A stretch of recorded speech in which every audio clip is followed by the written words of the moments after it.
Yeah, guys, if you listen to this podcast, check out Ivor Cummings as well, and he will just talk about it in layman's terms. Yeah. I'm surprised he's still there. Then it won't be long until he gets chopped. No one wants to interview him. BBC won't interview him. None of the mainstream media will interview him. But he gets, I think, is it Talk Radio maybe? Yeah. They give him like quite a bit of time on that. Is it the Delingpole podcast? James Delingpole. He was on there the other day. Did a great hour-and-a-half show where they just put in all of the statistics on the table, going through it. Like I say, he's a problem solver, and I would say, it's refreshing to hear someone saying, "Look, it is a bad flu, but to be locking down your country it doesn't weigh up. It's not proportionate." Yeah, and to like forcefully make people wear masks when it is not 100% proof is wrong. And we don't know the long-term effects of using these cheap masks. And the hypercapnia and hypoxia that can be caused, and the bacterial fungal situation, and actually, in this last time span that we're wearing masks as much as we are, you have to ask the question: well, if everyone's wearing the masks, how are the cases still going up? Yeah, it's a winter resurgence, isn't it? So in winter time, it comes out, doesn't it? And that's basically what happens. It's just the way of the world. I'm going to airdrop you something, Aidan. Are you aware of, while we're on the idea of talking to the viewers about, sort of alternative and some kind of semblance for the news, UK column? UK column, I've seen a few of those bits. Tell you what, they're again, same thing, actual analytical of actual published documents. They'll take government published documents, as they will today, I'm sure, when the new Mental Health Act's gone out. Yeah. And they just literally, because all we get is the 7-minute soundbite. Matt Hancock, we've redone it because, people need to be treated better. And, that sounds great. They've done the new Mental Health Act. Brilliant. Yeah. From 1983, it's been updated to 2021 because we need it because it's better. And he's told us it's better. And then it's gone. Yeah. They'll take it and they'll read back and they'll connect all the dots. Who was involved in this? Who are the backers? Who are the lobbyists? What does it mean? What does this mean? Yeah. What's the loophole here? Mm-hmm. And I found that to be so reassuring. Yeah. Yeah. I mean, here you go. Yeah. Bed occupancy. This year in England alone, this is. Yeah. And I think did I send you the one, Aidan? So this is comparatively from this year to last year. Mm-hmm. NHS. This is from the NHS network of statistics. Mm-hmm. Yeah. And it's published by UK Column and others. Yeah. And you can clearly see, those numbers there. Yeah. Are what they are. We're not as full as we were last year. Yeah. I think I sent you. Let me find it, Aidan. The public, last week the big news was London's hit alert level of whatever it is. Airdrop this, and the Guardian. I used the Guardian front page. I've just sent you that, Aidan. Has it come through? And they went back and they showed the front page, the Guardian front page, which the headline I can tell you was dire warning that London hospitals could be overwhelmed by COVID, right? Yeah. That's whenever it was, last week, January 2021. Yeah. And the guys went back, did their research and pulled up the headline from January every year right back to 2012. Yeah. The same headline. Yeah. The same headline, because that's what does happen Project at this time Fear, of year. mate. And it's really difficult, and it's difficult for us to have this inundated opinion and I want to say propaganda, rightly or wrongly, whether that's in one direction or the other. Yeah. When you are being given other people's news all the time, it has to come in as propaganda until you can condense it and make sense of it for yourself and decide what is nutritional and what is not. Yeah. We're being, and on top of that, the side chaining that's happening is if you don't agree with something, you're being absolutely cast out as some kind of whack brain crackpot fucking left field nut job tinfoil hat wearing.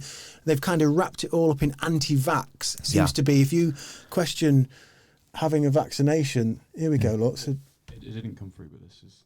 Oh, this is the guy. This is I'd the say police. I posted this, or I shared this on my Facebook as well the other day. Yeah, this is in Scotland. Police were called to this property by a neighbour. You know, the snitches getting paid for snitching. Yeah. I am a woman of this land, right? Women of this land are not, doesn't matter. Look at the bully boys. Look at that. Oh, just stop it, man. In my hand. I do not think so. What's wrong? What the fuck is wrong with you, mate? Right, no. Mum, no, please, my mum's no. Gestapo right there, mate.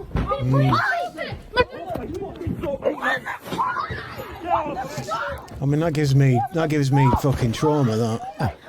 That's like communist China or North Korea style. And this is to protect you from the flu. Let's not forget that. This is to protect you from the flu. Yeah. I took it really seriously at the start. And then about 5 weeks in, someone sneezed on my face.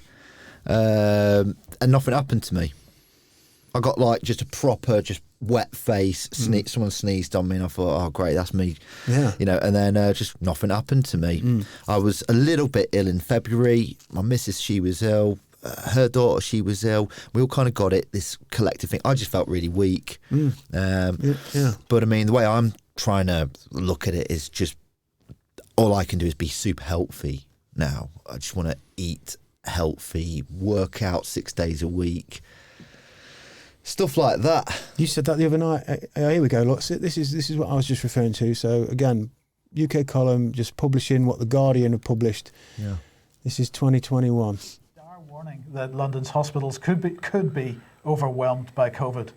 Now, look, I'm not going to take credit for what I'm about to show here, because there is a meme going around social media which shows all the articles that I'm going to show. I've just displayed it in a slightly different way. But this is the key point. This is 2021, or at least the winter of 2020, 2021. This is from today. And this is the basis for ramping up lockdowns. Yes. Save the NHS, get us out clapping again. Yes. On Thursday? Is it Thursdays on again? On Thursdays, yes, absolutely. But let's just go back through history and see other Guardian headlines about the NHS. That's 2020. Here's 2019. Hospital beds at record low in England as NHS struggles with demand. Here's 2018. NHS intensive care units sending patients elsewhere due to lack of beds. Isn't that happening now? That's been in the headlines the last couple of days. Supposedly. Yes. Let's look at 2017. NHS bosses sound alarm over hospitals already running at 99% capacity. 99%? Yes. That's a crisis. Absolutely. You should shut down the economy. When was this, 2017? 2017. Was that because of the flu? That was because of the flu that year. But what happened? Did they save the NHS that year? No, they didn't. No. Well, they did. It still exists, survived. but they didn't. Actually, Nope. Right. 2016. Hospitals in England told to put operations on hold to free up beds. Wow. 2015. Hospital bed occupancy rates hit record high, risking care. 2014. More patients, overstretched doctors. Is the NHS facing a winter crisis? Overwhelmed. 2013. Hospitals scramble to prevent crisis in NHS toughest ever winter. 2012. Hospitals full to bursting as bed shortage hits danger level. We have seen this every single winter for the last goodness knows how many years. I've stopped at 2012. I'm quite sure we could have gone back further. But the fact of the matter is, and this was the key point from the beginning, Patrick, we're not seeing anything different. Powerful UK column, I always link them in, so people who do follow, check out the description, audio podcast, and in the videos here on YouTube.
today, as I was watching live in the house with Boris batting off everybody's, various situations and whatever from different constituents, I saw Matt Hancock talk about the mental health paper that's going to be published later that's been updated from 1983. And then I saw a little headline just below that which was, what did it say? Hospitals, NHS patients overspill will be going into hotels, right?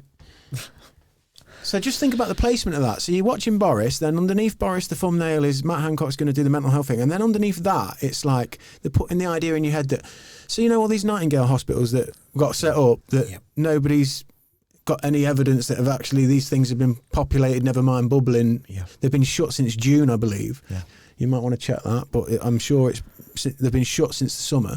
Yeah. Why are we going to hospitals? Yeah. From hospitals to hotels, should I say? Yeah. Why aren't we? I thought we set these. What?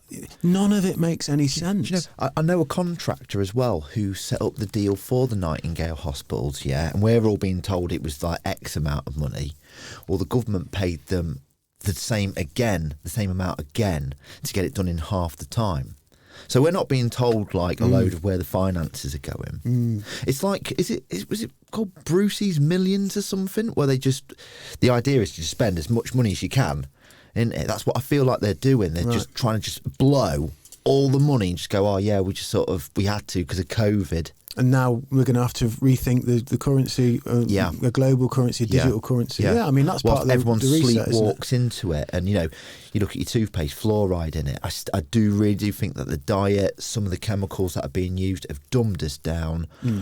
I do think people high up know about it. Why are we going along with it? Yeah. Why is it this year? And I would point out, because I've looked into that, and I don't think that people, old men in fucking wisdom caves in Tibet are coming up with these ways to dumb us down. I think it's an absolute byproduct of making money. Yeah. And like the loaf of bread scenario I'll give you, if we put these emulsifiers in it and these preservatives, this loaf of bread can multiply and make us X amount. Yeah. And yes, there's this consequence because we lose some nutrition. We'll have to put sweeteners in it, like brown bread often has, standard brown bread against white. The white of the bread, you sooner you're dead. Yeah, there's more fibre in brown bread, but there's often more sugar per slice in brown bread because of the fibre to make it tasty. Yeah. There's often, the balance sets off with sugar. But I think that byproduct of us sort of being dumbed down, I mean, if you look at any anthropology, when you look at like paleo diets, anything like that, nutrition is nutrition. Our bodies are built on minerals, nutrients, fibre, and we remove all that. Yeah. It's like I just bought myself a filter, just to filter my water, and because I've got like a glass kettle, and when I first, without the filter, there was just lime scale all over it, and I was just like, what the hell? And then I got this filter, started putting water in it, it's just gone. It sort of washed away like all of the lime scale in there. So people in the country are drinking hell of a lot of lime scale. I'm sure that's not great. So it's crazy, man. It's we're at the thin end of a fucking crazy empire period. Yeah, and we've talked about this many times. Aiden's a history, a history fan. He loves reading his history and empire and 200-300 years, like modern empires, that's about your lifespan. And you throw into the toss exponential growth, on all levels, whether that's from the human cognitive ability, cognition, through to technological advancement. Yeah. Shit's going faster than ever at the most advanced level that it ever has ever. And we're at the thin end of that empire epoch. Yeah. And we're gonna turn into whatever this next thing is, and as we've referred to, it's digital.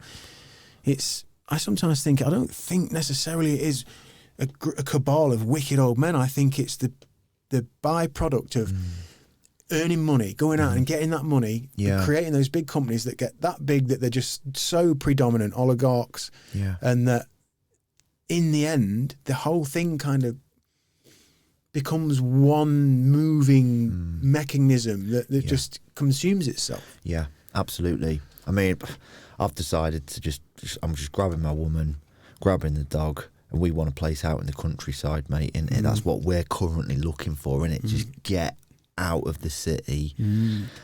I don't know, I just don't want to see it anymore, you know. I used to love Lincoln, but just walking through Lincoln now. Yeah, I haven't done it for a long time. Oh, mate, just all the shops shut. All of those like awesome little independent gems of a shop, they're all gone. And they're not coming back, are they? No, even like Primark and that, and some of like your typical clothes shops.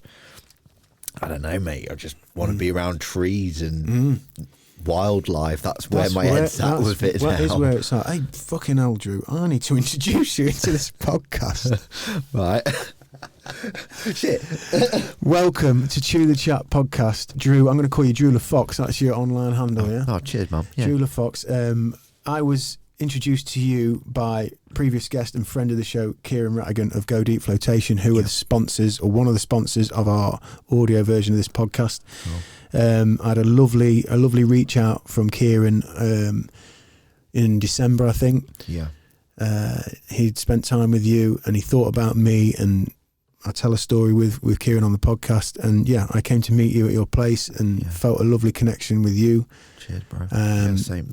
And in the face of everything we've just spoken about, I think we surmised as we left. Yeah.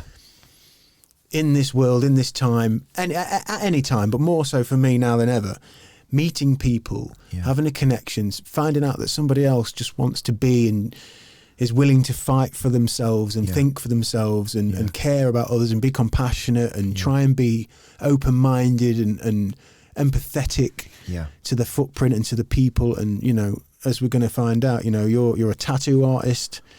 You're a creative. I mean, I think that's probably clear. People looking at you now, you're a eccentric, heart on the sleeve. Just this is who I am, and that's a beautiful thing. It feeds people around you. Thank you, mate. Yeah. You know, and I know you don't like to be referred to in any kind of shamanic way, but you know, you certainly led me in a beautiful way, and I was really, really grateful for that. Yeah, thank you for allowing me to took away a lot. Yeah, do your first Kambo session. It's actually something I was really excited to find out about today. You know, I could bang on about it, but you rocked up to my shop and we got the Kambo on. So how have you been? Right, so the lead up for me, and I've kind of touched on it here, was that organic reach out from Kieran. So I'll go back a little bit further actually to give you some perspective. So my psychedelic endeavours in the last couple of years, mainly DMT in the last couple of years, have all been giving me the same message. I haven't had my arse kicked. I've had beautiful experiences, but I've had this overwhelming dialogue of, you're good. Yeah. You don't need to be here. Just be. Especially the first couple of times I did DMT, I was so eager. I'd read so much, learned so much, and for probably 5, 6, 7 years, I'd been learning and reading, and like there was a couple of times when, and my previous psychedelic experience was always, you know, don't will it into existence. What will be, you know. And so where DMT was concerned, I paid it enough reverence to know I don't need to go hunting it out and right, let's do it now. That was how I looked at it. I thought, I'll wait till it comes. A couple of times it was supposed to come and it never happened, and I thought, okay, that's what's meant to happen. It's not meant to happen. Yeah. And then eventually it did, and I think I'd built up such a fucking you know, like I don't know how many hours of Terence McKenna or fucking fill in all the blanks of the above. Yeah. So when I was there, and I was lucky enough to be in a very, very special place on my first launch, immediately I could feel it. I could feel it of myself. Like I'm almost like a journalist here. I'm almost like trying to recount it as opposed to just be in it. Okay, yeah. Do you know what I mean? I do. And then a female dialogue, not language, not words, but a message was, no, let go of that. Just be. And then there's several times I've done that since over the preceding couple of years, or the years in post, have been the same. And I've been lucky that all those times I've had wonderful, wonderful experiences. And so when the call came around, I was already of the mindset where I was like, you know what, I don't need to seek anything out now. I'm going to have time. The camping, as I keep coming back to, for me, has almost become my psychedelic connective. That's just where I'm at. I don't know if it's because I've had my kids and I'm about to hit 40, and the way my chapters have unraveled with my psychedelic journey. It's almost like I'm taking so much from this connection. You nudged on it there about just getting out into the country. Yeah. That's been happening for me. So I was essentially just like not seeking anything. I didn't feel the need to go and seek anything. But when it came to me in that way, through Kieran and his warm words of speaking to you, and the idea that this is a different thing, I knew a tiny bit, but not a lot. Yeah. And I thought, right, I'm just going to trust this, because the other part of me is I'm somebody who wants to have experiences and meet people, and I want to go into the unknown and find out what's there anyway. Yeah. So I thought, right, I'm not going to research it. I'm just going to be and trust and put all my trust in Kieran and therefore you and so on. And then that's what I did. So when I got there and when I met you, as I recount with Kieran himself, you know, you were just lovely. I mean, I spoke to you on the phone prior anyway, and you settled me in on the phone and just put the phone down. I thought, oh, fucking hell, this is meant to be. My trust is working. Cool. So when I come and met you, and as you said in my place earlier, I come in, I'm like, whoa. Yeah. There's a vibe in here. There's care. There's love. There's history. There's a real connection to this space in here. Yeah. And that set the tone beautifully. Yeah, cool. And then on top of that, your good lady walks in, and it's Sherelle, who I was in a band with her brother for years, and she was his big sister, so she was like a goddess to me, which is so weird. Yeah. Because when I was a young boy, 11, she's like 15 or whatever, she was a goddess. It was like, whoa, John, your sister's like, whoa, she spoke to us, she said hello when we were in there. And then she walks in, and I was like, whoa. She was like, sounds like, fuck me. Wow. How cool is that? Yeah, so that just added to the whole thing, and then Kieran led the way, lovely, and you guys, and you were lovely, and it was just all so reverent and beautiful, and I trusted it, and I was just confident in my being and just being and just going to breathe, because I was halfway through James Nestor's book at the time, which I'm still halfway through, about breathing, and I just thought, right, I've used my experience, I'm just going to go with the flow, and it was beautiful. When we finally did sit down to do the Kambo, and you'd saged me in dragon blood, and that whole thing's lovely, and it's a beautiful thing to have that, to feel that energy. Yeah. And then we sat down, and I had a little moment because Kieran sits down before me with his bucket thing. I'm like, oh, yeah. And then you're like, you can use that one in the corner. Yeah. And if you remember, it was pink, and I said, oh, fucking hell, like in my studio. That'd be my Kambo bucket in the studio. Yeah, it just brightens your Kambo session up a bit, doesn't it?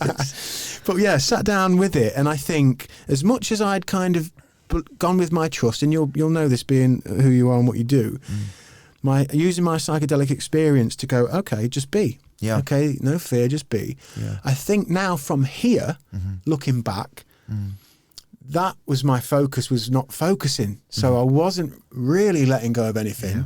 I was hanging on to not hanging on to anything. Yeah. Do you know what I mean? I could sort of see, you know, it's quite interesting from my side of the Kambo as well. This is what I want to ask you about, through it as well. So, you know, obviously with Kieran, we know what Kieran's like, isn't it? You know, he's a big purger. And Kieran, if you're listening to this, I love you, bro. You're an absolute I said star. to him, I sat with him, and I've got all that anxiety of like, okay, and the next thing... and it's right next to you, and there's a visceral, there's a certain violence to being that close and in that environment. So Kieran's a savage with it, you know, and I mean, I've purged next to Kieran as well, and I've just thought, wow, that boy is going for it. But then, you know, I know when I was watching you, I could sort of see you sort of maybe fighting it, perhaps, maybe like, you know, that surrendering to the Kambo is quite a big thing, isn't it? Just breathing. Water was another thing that I sort of thought, like, you know, I'm presuming you might have been thinking, oh, just shut up, Drew. No, I've been there when I felt like I couldn't get it in me. I think that's maybe because I was tense. Yeah. And who knows? I just couldn't get it in. It's like I'm going to blow up. Yeah. You know, my first Kambo session found it really hard to drink water. In the my medicine mum was just saying, you need to drink more. You know, look at me right in the eyes, just like, you really do need to drink more. So just now, you know, in your next session, just keep on sipping at it. It's hard. It doesn't even taste different. You know? It's one of the hardest parts for me. Like I say, from where I am now, looking back, I was trading on my experience Yeah. and of not focusing. Yeah. Because I'm not focusing, I'm just breathing. But I was actually focusing on not focusing. Yeah. How ironic and paradoxical is that? It's a messy place in the head, isn't it? When the Kambo's working on you, it's a crazy. I'll be getting loaded up with Kambo and thinking, what am I doing? I could have just been chilling out on my guitar, or I could have been just drawing. I should have been drawing actually tonight, you know. And that's your mind, isn't it? Just messing with you. But you know, after the first Kambo session I had, I just felt like a reset. Like my body and my mind just felt cleansed. That's what it's for, isn't it? That's what they say is on the tin. That's what it's there for cleansing, and I get that. So. It's interesting. I mean, excuse me, Sam. Do you mind if I go to the toilet, please? No, of course, that's fine, man. Sorry, Yeah, go for it. Cheers, mate. Yeah. You know where you're going, don't you? Yeah.